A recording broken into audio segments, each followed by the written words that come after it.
All right, on this episode of Bowks Talking Bouts, excited to be talking to an individual set to compete at Invicta FC 49, and that goes down on September the 28th. It's a flyweight bout. Kaytlin Neil and Hannah Guy getting out there into the cage and testing skills, and happy to be talking to Hannah on the show today. How's your day going so far there, Hannah? You getting some good training in?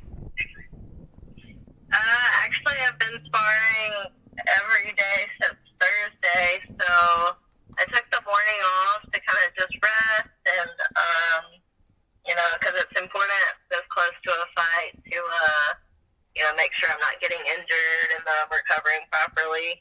That's important always, but especially, such a big fight. So kind of took the morning off and me and my dog Lady are at the beach and we're just, kind of enjoying the weather, drawing some stuff, doodling, reading, that kind of thing. And then I'll go hard at it tonight. That's cool. How long have you been drawing for? Is that like a relatively newer thing, or has that been part of your kind of routine, as it were, for a while now?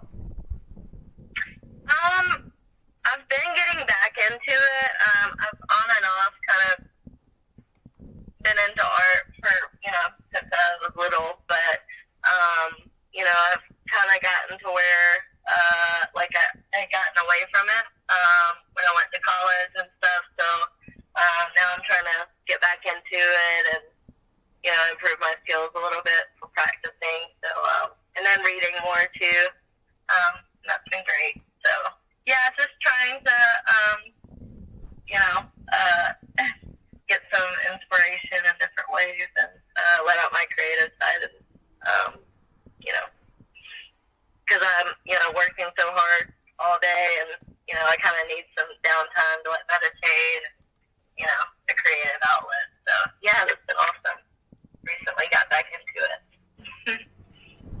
Yeah, well, that's cool to hear you're getting reconnected with that. I can kind of understand that too. I had similar things with I guess my thing was more like playing guitar and stuff like that, like kind of straying away from it in college a little bit and then try to, get reconnected to that later on. So yeah, I think that's cool and kind of similar with the reading. I felt like I used to be more of an avid reader when I was younger, but kind of getting back into it now, and yeah, definitely, good stimulation for the brain and all.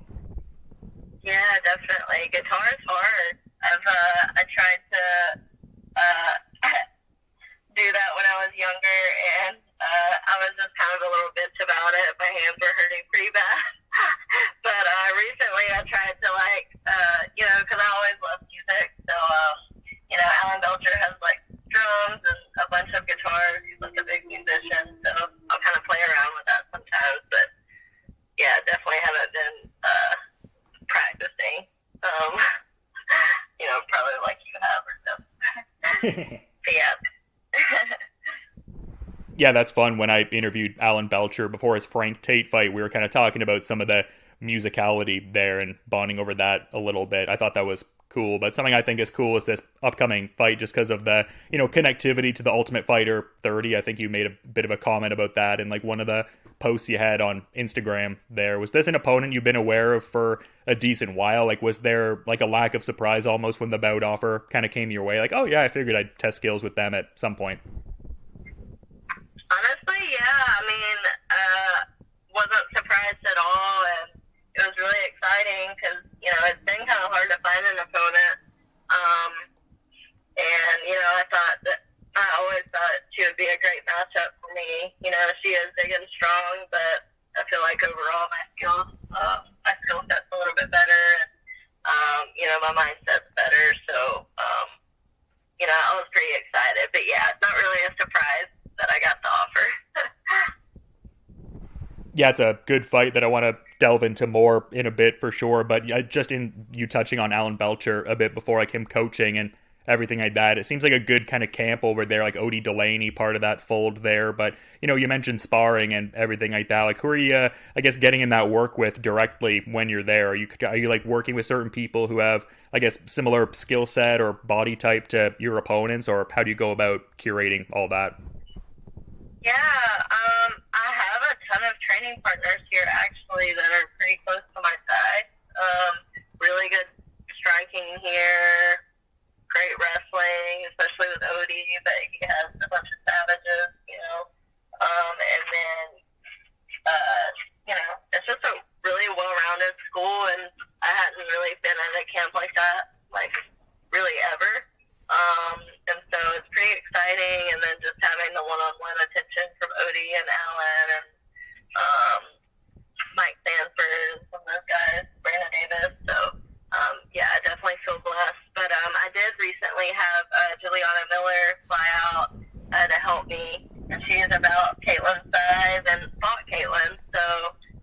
really cool to get that kind of look, and I think that really leveled me up for this fight. So, yeah, she was great, and also her mindset and just being around that kind of energy was amazing, and so I was very thankful. She was here about a week, very recently, so that was really, really good work, and it was good to see her too. Yeah, awesome to hear there's that, connection of like getting in the high level work, but also just being able to appreciate someone's company. Always great when you can check off both of those boxes. But something I've been curious to kind of ask you about, it seems like the, mixed martial arts kind of lane is the main focus, but just noticing you had a previous BKFC bout against Taylor Starling. Does that seem like maybe like a one-off sort of thing? Could you see yourself maybe taking another BKFC fight down the line, or what do you think about that? I can't really see myself taking another BKFC fight, or any kind of bare knuckle. I mean, I'll never say never, actually, but, MMA is definitely the main focus right now. I have some big goals, plan to be champion, multiple promotions, and I want to do really well and just continue to develop as a fighter. But, yeah, I won't say never, but, not likely to at least do the bare knuckle boxing. But it was a lot of fun, and Taylor was so much fun to fight, and we were laughing like between rounds, and just having a great time where we were beating the shit out of each other. So it was definitely a good time. But the damage for me was like a little too much for the pay and stuff like that. So. But yeah, MMA is definitely my main focus for sure. Yeah, because you'd mentioned a bit before that there was a stretch where you were having difficulties kind of getting certain fights set up. Was that almost a byproduct of that, like trying out this newer kind of combat sport when you did that? Reword that question for me, I'm sorry. Oh, no worries. Just like you'd mentioned earlier that there was a period where there was difficulties getting MMA bouts secured. Was that almost a byproduct of the BKFC foray? I think it was more just coming off the Ultimate Fighter. People like see that and they're like, oh, I'm not fighting this girl, because everybody wants a favorable fight,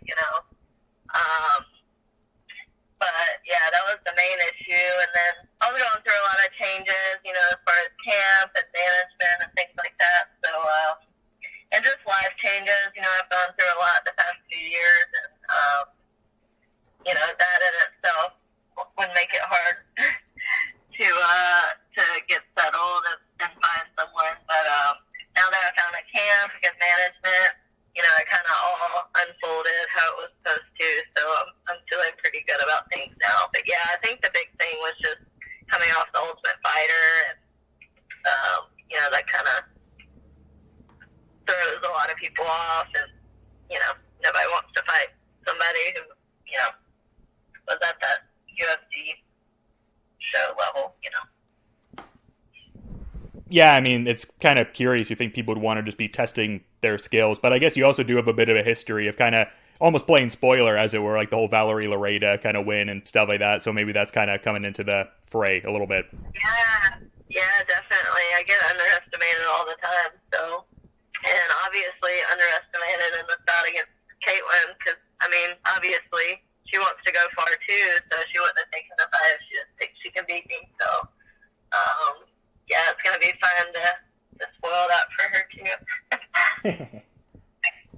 But we talk about the, awareness of her localized to you both kind of being under that Ultimate Fighter Season 30 umbrella. Have you previously, checked out tape from her, from say, Combate Global or LFA, a few of the different promotions? She also fought for Bellator. Have you checked out previous tape prior to that? What do you, see in her stylistic attributes? What does she do well?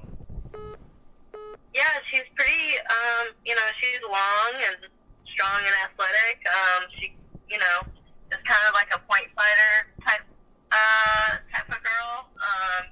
She tries to stay out of range for you, and, keep you at the end of her kicks and jabs and things like that. So we've just been, working on ways to get around that, because obviously obviously, if she's able to do that to me, she's a fight. So, for me, just the game plan is getting inside and fighting her inside, and then, taking it to the ground, putting her on the cage, things like that. So yeah. But yeah, she's definitely good at using her length and range and things like that. So just being aware of that, and she moves around a lot, so cutting her off, those kind of things. Yeah, for sure. And I like your happiness and violence slogan that you got going on there as well. When did all that start going on? Like, what was the, I guess, nucleus of that, like the root of that being the slogan and all? Yeah, so pretty much all my life I've struggled with, anxiety, depression, body dysmorphia, social anxiety, that kind of thing. Social anxiety has been my biggest thing, which has caused depression in the past. And, over the years, especially with martial arts, really helped me understand how powerful the mind is. And that we have the ability to, of course there's times where you have, chemical things going on in your brain, with certain people, but, and I definitely have some of that going on, but, really my big thing is just being able to overcome that, by being mindful about it and intentional, every day I'm making sure I'm journaling, I'm making sure I'm not putting the wrong things in my ears or watching things that are going to get me down or cause me to regress mentally. So I'm very aware of that kind of thing. And, life is pretty short. So, there's no point in being, unhappy more than you need to be. So I try not to ever, I used to have a lot of, self-pity and just feel sorry for myself all the time, but I kind of got to a point where I was trying to get mentally stronger, and I just started being very intentional, and I've really gotten that down the past year. With the Ultimate Fighter, definitely helped me with that, because there's no distractions, with that. And, I started to realize, how much those distractions really can limit you. And not that it's bad to watch TV every once in a while or be on your phone, whatever, but I do think it's important to be aware of the things that really affect you mentally and make you regress. And so I'm all about that. And, I think violence in this aspect, being able to let out aggression in a safe and healthy way is also really great. And so, yeah, I'm just here to spread happiness and violence, be a positive light to people who have issues being positive, and then, people who, have, anger or aggression or whatever, or struggle with the same things as me. Social anxiety, it's pretty tough to deal with, especially, I love people and I love connecting with people, and so it can be really hard to feel that kind of isolation. So all I can do is try to be happy and, love on people as much as I can, and, that's all I can do. So yeah, that's kind of the story behind happiness and violence. That's kind of been my little motto this past year, just reminding myself to be mindful and, being intentional with my mindset. Yeah, I love the depth of insight into that. It seems like you have a very interesting way of kind of navigating the autonomy in that regard. I guess I say that in the context of seeing that you lived in a converted ambulance and now that's the home space there. I think that's so cool. I've been setting something like that up for the last year or two and just trying to navigate some of the facets of that. How long has that been kind of going on for, and what brought on that? Yeah, so I was in a pretty abusive relationship for a long time, super, super toxic, and it affected every part of my life. And thankfully I was able to, like, finally get out of that. And, you know, I tried to, like, make it work in that environment, but sometimes you just got to get out of that whole environment, you know? So I decided, and I had been wanting to move out of my town for a long time. I knew there was more to this world than just that small little town in Mississippi. And so I started traveling, and, you know, I thought the most cost-efficient way to do that would be, you know, having a camper that was pretty, like, low maintenance. In the past, I didn't like the idea of a camper because I thought the only way to do that is those huge ones, and I don't need all that. But funny enough, I was, like, scrolling on TikTok one day and saw that people lived in, like, vans and converted them into houses and had electricity and everything they needed. And so I got a van probably 3 or 4 weeks after that. And, you know, it wasn't the ambulance I have now. You know, there was a whole long story with my other camper, but eventually I ended up with this ambulance that was partially converted. And I decided to go with that not only so I can travel, you know, cost effectively, but I can also figure out kind of where I wanted to be and settle, like, later on. So, also I love the idea of, like, minimalism and just not relying on, like, things to make you happy, and just I want to experience life more and be closer to nature and that kind of thing. So it kind of all works out with that lifestyle. So, yeah, I just kind of did it. I didn't really know much about how to make it work, but I was like, I'll figure it out. So I just went for it. Yeah, well, it's definitely inspiring, something I want to figure out a little more on my end for sure. So cool to see that. But you've been really great with your time, Hannah. I appreciate you coming on the show ahead of this big fight here. But I'm just kind of, you know, putting the ball in your court a little bit. Just if there's maybe anything you might want to add, like, as a parting thought as we're wrapping up here. Yeah, thank you so much for all my supporters. And, you know, I'm sponsored by Hex.com. Their cryptocurrency, you know, it gains interest, kind of like a CD. You know, they're great, and they've been supporting me past year. You know, I've been able to train full-time and not have to worry about finances thanks to them.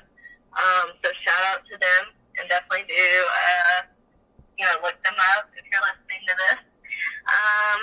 And then, you know, Neolife Physical Therapy here in Biloxi, Mississippi has been great. And, you know, Financially Blessed is one of my financial coaches. And then Epoch with AJ Chandler is my management, and he's been great and helped me get this fight. So I'm so very thankful for that. And I'm so excited to show you guys my skills and everything I've been working on. Be ready for some violence and happiness. Yeah, it's an awesome card, Invicta FC 49, and I was excited when I saw Hannah Guy versus Kaytlin Neil situated on the event. And yeah, excited to check that out September 28th, and a good shout out to AJ from Epoch, and especially for, you know, setting up this interview and everything. So definitely appreciate that. But, you know, I really appreciate you coming on the show, Hannah, and giving such great insights. Hopefully you enjoy the rest of your day, and looking forward to peeping the fight when it goes down. Yes, thank you so much. It was great talking.